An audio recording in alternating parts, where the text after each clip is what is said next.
আসসালামু আলাইকুম। আজকে আমি লাউ শাক দিয়ে মাছ ভেঙে রান্না করব। প্রথমে আমি কড়াইয়ে তেল দিয়ে দিয়েছি। তেলটা গরম হয়ে আসলে রসুন কুচি, পেঁয়াজ কুচি দিয়ে দিলাম। দিয়ে একটু নেড়েচেড়ে ভেজে নিচ্ছি। কয়েকটা কাঁচামরিচ দিয়ে দিলাম একটু বেশি করেই। দিয়ে আবারও একটু নেড়েচেড়ে ভেজে নিচ্ছি। একটু ভাজা হয়ে আসলে এখন আমি একটু পানি দিয়ে নিব, যেন মশলা দিলে পুড়ে না যায়। এখন আমি হলুদের গুঁড়া, ধনিয়া গুঁড়া, মরিচের গুঁড়া আর স্বাদ মতো লবণ দিয়ে মশলাটা ভালো করে কষিয়ে নিব। মশলাটা কষানো হয়ে গেলে টাকি মাছগুলো আমি দিয়ে দিচ্ছি। দিয়ে মশলার সাথে ভালো করে নেড়েচেড়ে কষিয়ে নিচ্ছি। মাছগুলো একটু কষানো হয়ে গেলে একটু পানি দিয়ে দিলাম। দিয়ে আবারও একটু নাড়াচাড়া করে দিব। দিয়ে ঢাকনা দিয়ে কিছুক্ষণ ঢেকে রাখব। কিছুক্ষণ পর ঢাকনা খুলে মাছগুলো সিদ্ধ হয়ে গেছে এবং কষানো হয়ে গেলে এখন মাছগুলো আমি ভেঙে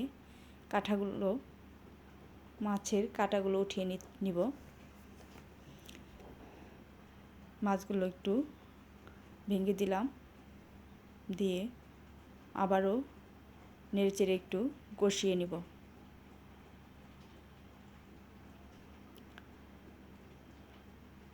এভাবে অনেকটা সময় এভাবে কষাতে হবে।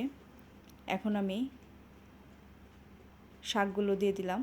লাউ শাক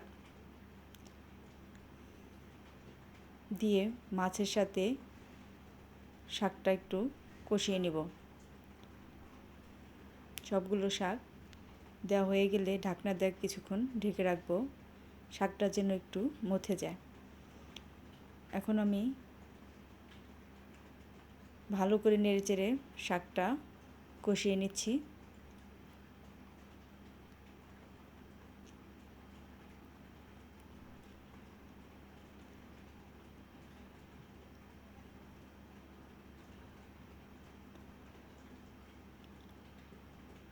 ভালো করে কষানো হয়ে গেলে আবার ঢাকনা দিয়ে কিছুক্ষণ ঢেকে রাখবো। কিছুক্ষণ পর ঢাকনা খুলে আবারও একটু নেড়েচেড়ে নিব।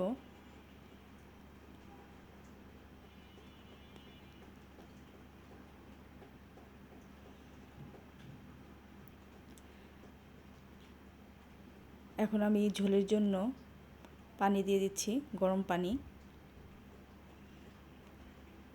পরিমাণ মতো ঝোল পানি দিয়ে আবারও একটু নেড়েচেড়ে ঢাকনা দিয়ে ঢেকে দিলাম। কিছুক্ষণ পর ঢাকনা খুলে একটু নাড়াচাড়া করে ঝোলটা একটু শুকিয়ে আসলেই হয়ে গেল আমার লাউ শাক দিয়ে মাছ।